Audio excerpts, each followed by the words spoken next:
అయితే మంచిది కదా, నా బ్యానర్లో అవ్వాలని కోరుకుంటాను కదా. అయితే ఓకే, అనదర్ క్వశ్చన్, వాళ్ళిద్దరిని ఎలా వర్క్ చేస్తారో మీరు చాలా క్లోజ్గా అసోసియేట్ చూసారు. మహేష్ బాబు గారితో వెరీ షార్ట్ స్పాన్, కానీ మహేష్ బాబు గారు is very very very fun to work with. నేను అసలు బయట అంతా ఏదో విన్నాను కానీ అసలు మహేష్ బాబు గారు అసలు క్యారవాన్లో కూడా వెళ్ళట్లా, వెరీ ఫన్ టు వర్క్. అదే చూసారు కాబట్టి నా క్వశ్చన్ ఏంటంటే, దేర్ ఆర్ ఫ్యూ థింగ్స్ వాళ్ళిద్దరికి సిమిలారిటీస్ ఉండుంటాయి. అంటే మీరు ఇటు నుంచి చూస్తారు అటు నుంచి చూస్తారు కాబట్టి అలా కొన్ని పాయింట్స్ అండి, because that is what they makes them huge star. అంటే ఇలా ఉంటారు కాబట్టే కదా వీళ్ళు ఇలా ఉంటారని అంటే మీ అబ్జర్వేషన్, మీరు జస్ట్ అబ్జర్వేషన్ జనరల్. నేను అబ్జర్వ్ చేసింది ఏంటంటే ఇద్దరు టైమింగ్స్ దగ్గర అంతా కరెక్ట్గా ప్రాంప్ట్గా ఉంటున్నారు. మీన్ వాళ్ళిద్దరు అంత పెద్ద స్టార్స్ అయినా కూడా షూట్ లోపలికి వెళ్తున్నప్పుడు అది కరెక్ట్ డైరెక్టర్ గారిని అంత ప్రాపర్గా అన్నీ తెలుసుకునే వెళ్తున్నారు ఆయన. వాళ్ళు పెద్ద హీరోలు వాళ్ళు ఏమి ఉండదని చిన్న కాంప్లిసెన్సీ ఏమీ లేదు వాళ్ళకి, అసలు చాలా ప్రాపర్గా అన్నీ తెలుసుకునే వెళ్తున్నారు ఆయన.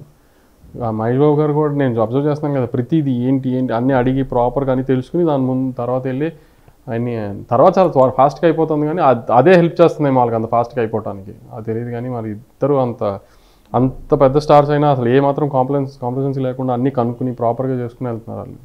అనదర్ పర్సనల్ క్వశ్చన్, అంటే మన చిరంజీవి గారు జగన్మోహన్ రెడ్డి గారి దగ్గరికి వెళ్ళి ఆ పాయింట్ ఆఫ్ టైంలో టికెటింగ్ పాయింట్ ఆఫ్ టైంలో అడగడం, as a Chiranjeevi fan I felt very bad. అంటే అంత దిగ్గజం మన ఇండియా మెగాస్టార్ గారు, అంటే దీని what's your take on that? ఆ ఇన్సిడెంట్కి పట్ల కావచ్చు, ఆర్ ఎల్స్ ప్రైజింగ్ గురించి కావచ్చు, అప్పుడు జరిగిన దాని గురించి, అక్కడ ప్రైజెస్ ఇక్కడ ప్రైజెస్. నేను డీజేటీలు ప్రీ రిలీజ్ థియేటర్కల్ లాంచ్లో నన్ను భీమ్లా నాయక్ గురించి ఎవరో ఏదో అడిగితే నేను ఏదో అన్నా, దాన్ని అసలు ఓవర్ ద టాప్ తీసుకెళ్ళిపోయి ఎంత దూరం తీసుకెళ్ళారో నాకు తెలుసు. కాబట్టి నేను అసలు అట్లాంటి ఇష్యూస్ గురించి ఏమీ కామెంట్ చేయదలుచుకోవట్లేదు. అసలు కాదు, ఎందుకంటే నేను ఒక చిన్న మాట అన్నాను దాన్ని బ్లూ ఆఫ్ చేసేసి, అంటే కళ్యాణ్ గారు సినిమా ప్రొడ్యూసర్ కాబట్టి ఆబ్వియస్లీ బ్లూ ఆఫ్ చేసేసారు దాన్ని, అసలు ఒక రేంజ్కి తీసుకెళ్ళిపోయారు. దాన్ని ఒక చిన్న మాట నేను వేరే ఏదో సెన్స్లో అంటే దాన్ని ఇంకేదో సెన్స్లో పొలిటికల్ సైడ్గా మార్చేశారు దాన్ని. సో నేను అసలు అందుకే దేని గురించి ఏం కామెంట్ చేయట్లేదు. ఓకే, కమింగ్ టు స్వాతిముత్యం, ఆ ఫిలిం నుంచి ఏం ఎక్స్పెక్ట్ చేయొచ్చు ఏంటి? అండ్ అది సాహసం అని చెప్పాలా లేకపోతే కాన్ఫిడెన్స్ అని చెప్పాలా ఏంటి? అంటే ఇద్దరు దిగ్గజాల మధ్యలో మనం పెనిట్రేట్ అవ్వడం అనేది, అంటే దాని గురించి అంటే యాక్చువల్లీ ఇప్పుడు దాకా దసరాకి ఎప్పుడు ఇట్లా ఒక చిన్న సినిమా రాలేదు. ఇందా వేరే వాళ్ళతో కాన్వర్సేషన్ అవుతుంటే వచ్చింది ఆ టాపిక్. సంక్రాంతికి ఎప్పుడు 2 పెద్ద సినిమాలు వస్తున్నాయి, వెనకాల శతమానం భవతి లాంటిది వచ్చింది, ఎక్స్ప్రెస్ రాజా లాంటిది వచ్చింది, ఇంకేది సోగడి చిన్న నాయనను నానక ప్రేమతో వస్తుంటే ఎక్స్ప్రెస్ రాజా వచ్చింది, మధ్యలో మన బాలకృష్ణ గారి ముందు సినిమా, అన్ని సినిమాల మధ్యలో అలా ఈసారి ఫస్ట్ టైం 2 పెద్ద సినిమాల మధ్యలో దసరాకి వస్తున్నాం మనం. అంటే ఈ సంవత్సరంలో after all this heavy duty action films and stuff, fun film ఇంకా రాలా. My film is a fun film with rural బ్యాక్డ్రాప్లో ఫన్ ఫిల్మ్, ఇది యూనిక్ కాన్సెప్ట్. ఖచ్చితంగా పండగకి జనాలు థియేటర్కి వెళ్ళి చూసే కైండ్ ఆఫ్ సినిమా అవుతుందేమో అని హోప్తో దసరాకి వేసేసింది. అండ్ నవీన్ పాలిశెట్టి గారితో అనుగరంగా అది రాబోతోంది. అండ్ పంజా వైష్ణవ్ తేజ్ 04, సో ఇవన్నీ వస్తున్నాయి. అంటే లైక్ లైన్ అప్ ఎలా ఉంది మీ ప్రొడక్షన్ ఎవ్రీథింగ్? అంటే జస్ట్ ఫ్యూ బిట్స్. అంటే వైష్ణవ్ గారిది షూటింగ్ స్టార్ట్ అయిపోయింది, డీజేటీలు 2 షూటింగ్ స్టార్ట్ అయింది, బాబు గారిది షూటింగ్ స్టార్ట్ అయింది, నవీన్ గారిది డిసెంబర్ నుంచి, ఫ్యూచర్ వెంకటేష్ గారిది, బాలయ్యబాబు గారిది, రవితేజ గారిది ప్లానింగ్లో ఉంది. ఓకే, మీ నుంచి ఇంకా బ్యాంగ్ ఆన్ ఫిలిమ్స్ అన్ని back to back expect? Pipe లైన్లో ట్రై చేస్తూ ఉంటాం, ఏది ముందు ఏది అనక తెలియదు కానీ ఆల్ ఫాల్ ఇన్ ప్లేస్ మెల్లగా. మీరు ఇంత గుడ్ లుకింగ్ ఉంటారు కదా, అంటే మీరు ఎప్పుడు యాక్ట్ చేయడానికి ఎప్పుడు అనిపించలేదు? అంటే మీరు నేను గుడ్ లుకింగ్ ఉంటానని నేను అనుకోను ఎప్పుడు. నో, ఇట్స్ జనరల్గా చెప్తున్నాను నేను చూస్తున్నా కాబట్టి నాకు అనిపిస్తుంది కదా. మీరు అంటే మీకు ఎప్పుడు అనుకోలేదా యాక్టింగ్ చేయాలని మీ బ్యానర్లో? అస్సలు లేదు, అస్సలు లేదు. అంటే చేరా ఇంత ఫ్యూచర్లో కూడా మీ ఎవరన్నా డైరెక్టర్ అప్రోచ్ అడిగినా కూడా చేరా మీరు? చాలా అనుకోవాలి అసలు. Very happy behind the camera. Okay, power star Pawan Kalyan గారు, super star prince Mahesh Babu గారు, మీ ఫేవరెట్ ఎవరు? మాకు హీరో ఏదైనా ఎవరైనా మాకు ఫేవరెట్ త్రివిక్రమ్ గారు ఒకళ్ళే. ఓకే, అంటే ఎందుకు అంత స్పెసిఫిక్? అంటే అంత I mean we build this everything around him కదా. ఆయనకి ఏదైనా చిన్న డౌట్ కొడితే. Okay, and coming to Bheemla Nayak, power star Pawan Kalyan గారు, వారితోటి వర్కింగ్ ఎక్స్పీరియన్స్ కావచ్చు, ఎలా ఉండింది సెట్ ఎవ్రీథింగ్ అండ్ ఆల్, అంటే కొంచెం ఇఫ్ యూ కుడ్. కళ్యాణ్ గారితో ఎప్పుడు అది కళ్యాణ్ గారు బయట ఉన్న అలా సెట్లో చాలా కూల్ కంఫర్టబుల్ అండి. అసలు ఏదున్నా డైరెక్ట్గా మాట్లాడతాం. ఆ చిన్న చిన్న అయినా ఆయనకి ఏదైనా అనిపించిన ఇది కావాలి అది కావాలి దాంట్లో ఇది బెటర్మెంట్ ఇది ఏదైనా డైరెక్ట్గా చెప్తారు.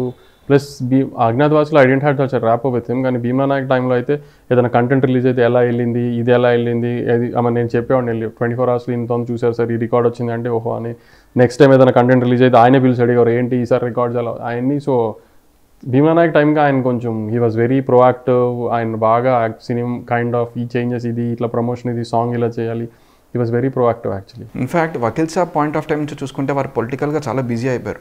ఇన్ఫ్యాక్ట్ ఆ film set actually Vakeel Saab time నుంచి చూసుకుంటే పోస్ట్ అజ్ఞాతవాసి అని వకీల్ సాబ్ ఆయన చేసిన నెక్స్ట్ సినిమా కాబట్టి ఆ టైం నుంచి చేసిన పొలిటికల్ ఎంత బిజీగా ఉన్నా సినిమాల్లో కూడా ఇంకా ఎక్కువ ఇంట్రెస్ట్ చూపించారు. యాక్చువల్లీ ఆయన బాగా ఇంట్రెస్ట్ చూపించారు, అన్నిట్లో బాగా ఇన్వాల్వ్ అయ్యారు. I mean actually Bheemla Nayak అయితే లైక్ నోబడీ, ఐ మీన్ ఇప్పటికీ ఎవరికి తెలియదు, హ్యావెంట్ రిలీజ్ ద ఫుటేజ్ అన్నారు, కానీ వీ హ్యాడ్ హాలీవుడ్లో లాగా we had the screenplay reading sessions also. Bheemla Nayak with Kalyan garu 2 days actually we had screenplay reading sessions also. He was so involved in everything for Bheemla. I mean ఎంత బిజీగా ఉన్నా is more in, I mean he's showing that equal interest on films also now. Harihara వీరమల్లో కూడా మనం చూసుకుంటే అది నేను radio release చేశారు, yeah like that exactly. And SSMB 28 మీ చేతుల మీద వస్తుంది, పూజా హెగ్డే, మహేష్ బాబు గారు. అండ్ ఏం ఎక్స్పెక్ట్ చేయొచ్చు ఆ ఫిలిం నుంచి? ఏమన్నా రివీల్ చేస్తారా టైటిల్ కానీ ఏమన్నా? రివీల్ చేయడానికి పెట్టడానికి మేము ఇంకా పెట్టలేదు. అంటే అతడు, కలేజా 2 కల్ట్ క్లాసిక్స్.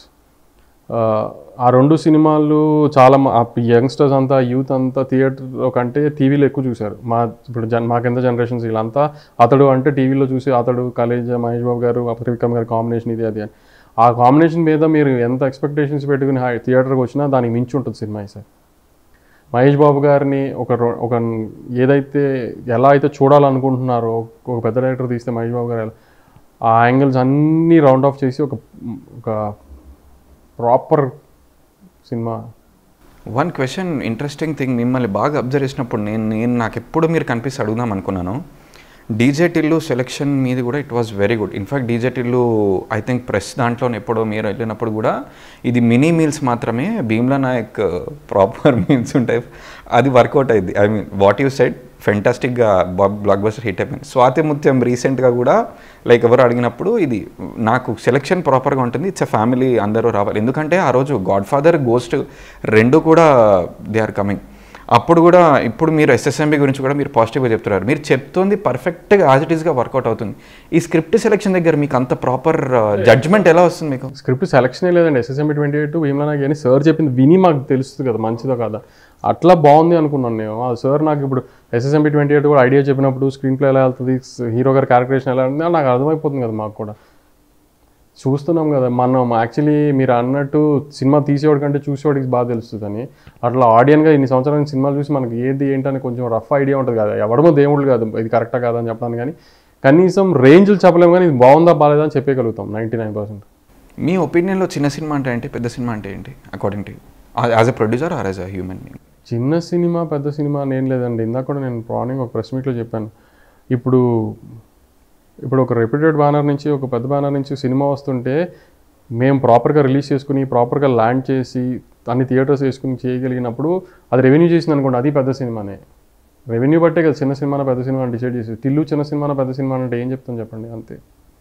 ఓకే, ఇది నా పర్సనల్ క్వశ్చన్.